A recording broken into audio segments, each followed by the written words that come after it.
Thierry Boucher, alors vous êtes le directeur des ports d'Agde et donc vous êtes un homme de voix bleue puisque dans une précédente entreprise, vous avez participé à la mise en navigation de la Baïse gersoise. Donc c'est que vous croyez à l'irrigation du territoire par les fleuves et la mer. Expliquez-moi ce que vous attendez d'un modèle qui prendrait le port comme paradigme à Agde et ce que devraient être les capitaineries du futur. Je vous remercie de me donner la parole pour parler d'un sujet finalement intéressant, assez peu exploité, connu à mon goût. Il s'agit de quoi? Effectivement, trop longtemps, les ports ont été considérés comme des parkings à bateaux ou parfois une activité de loisirs secondaire pour nantis, quand on ne le résume pas uniquement à une activité de logisticien, hein, les questions des fluides, la question des pontons, des quais, voire des sanitaires.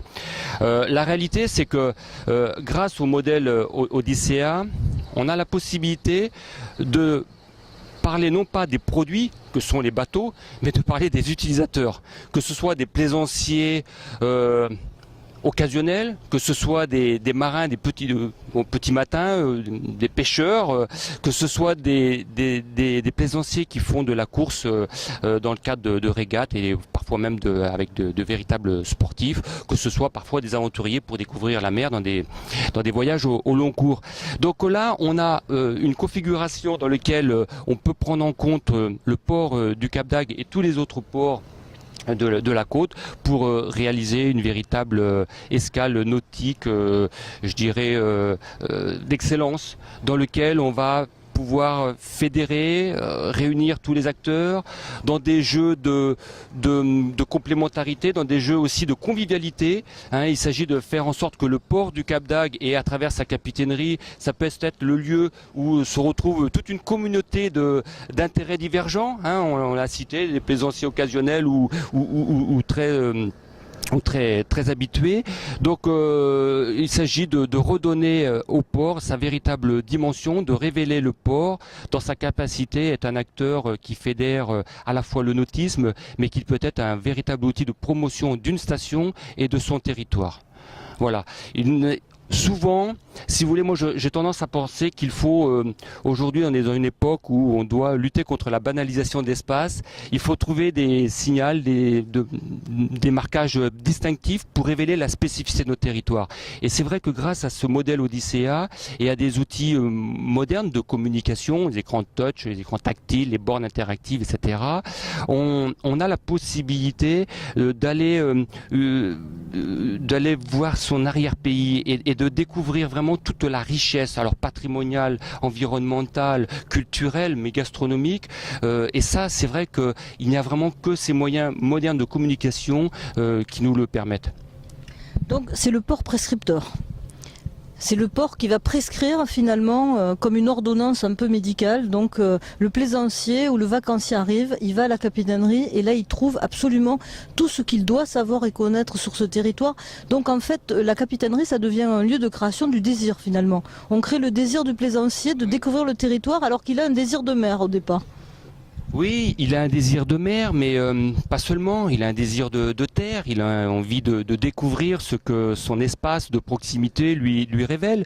Quand les gens viennent au Cap d'Agde, ils ignorent probablement qu'il y a 14 km de côte, ils ignorent qu'il y a des territoires qui ressemblent à la Petite Camargue, avec un potentiel écologique invraisemblable. On est souvent une station qui est reconnue pour être un tourisme un peu de masse, avec effectivement, on nous dit souvent, et peut-être que dans vos interviews précédentes, on vous a parlé des 15 millions de nuitées, ce qui est vrai, mais néanmoins on a aussi des endroits de convivialité, des endroits vraiment d'une certaine altérité pour sa beauté de paysage, etc. Et ça, le programme Odysséa doit pouvoir nous le révéler. Donc il faut bien que effectivement la capitainerie soit le lieu où on traite des aspects administratifs. Hein. Il y a des contrats à l'année, des contrats pour l'escale, des renseignements pour aller effectivement sur les eaux à eau grise, à eau noire, etc. Mais la capitainerie doit être là pour nous renseigner sur l'offre de de proximité, l'offre technique naturellement du port sur les grutages, sur les professionnels de la zone technique, etc. Ça fait aucun doute. Mais derrière, sur l'offre commerciale et puis l'offre culturelle, les musées, l'espace d'aquarium et d'autres choses. On est sur un tourisme de contenu.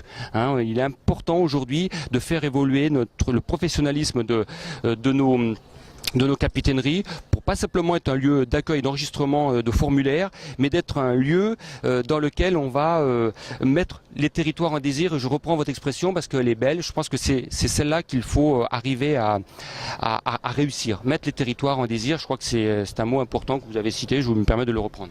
Vous en avez cité un autre qui est l'altérité. Vous pensez que l'identité, elle ne peut exister que dans la mesure où elle est confrontée à l'altérité. C'est ça la grande leçon de la mer. La mer est toujours la même ou presque, mais quand on change de port, on change d'endroit, on change de pays, on change d'âme. Oui. Alors, vous avez raison. Si on est un touriste pressé, on va passer quelques jours sur la plage, on va bronzer et puis finalement on va se reposer d'une vie citadine souvent tumultueuse, difficile, fatigante. On vient se reposer. Mais la mer offre bien plus que cela.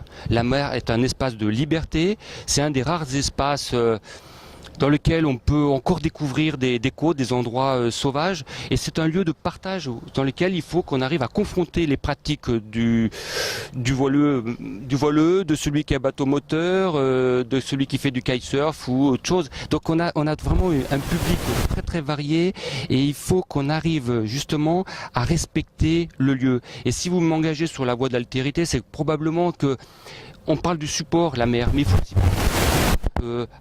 dans la mer, nos poissons, la richesse, etc. Et vous le savez peut-être que le port du Cap d'Agde a toujours une sensibilité très marquée pour la défense de son environnement. Je considère que la mer est un espace, la côte est un espace fragile puisque c'est une interface entre la terre et la mer. Donc il faut impérativement qu'on puisse avoir une grande vigilance et travailler sur la vulgarisation de manière à ce que finalement ce n'est pas un support comme un autre, c'est un support vivant qui se renouvelle. Nous sommes sur des pratiques pour accueillir des alvinages, des lieux d'émergence de poissons, etc. Donc tout ça, nous y travaillons. Hein, nous sommes pavillon bleu depuis 23 ans et on veut sensibiliser nos plaisanciers, mais aussi nos professionnels. Nos boscos à un meilleur usage de la mer pour respecter encore une fois la matière vivante qu'on y trouve. Et puis je pense que vous aurez peut-être d'autres professionnels pour parler de ça, puisqu'il y avait Renaud Dupuis de la Grand Rive qui doit s'exprimer sur les fonds marins, quoi. Voilà, j'ai effectivement interviewé Renaud Dupuis de la Grand Rive. Donc en fait le Cap d'Agde, c'est une adéquation réussie entre des hommes qui viennent se chercher le plus souvent et qui trouvent une nature préservée et qui trouvent aussi certainement une autre façon de consommer le territoire, une autre façon de vivre le tourisme. Donc je pense que c'est une grande réussite d'Agde avec tout ce qu'on a entendu et je souhaite que la capitainerie d'Agde soit cette capitainerie du 3e type dont vous parlez, qui avant tout est quelque chose qui est à l'échelle de l'humanité. Je pense que c'est ce dont on a le plus besoin. Merci beaucoup Thierry Boucher.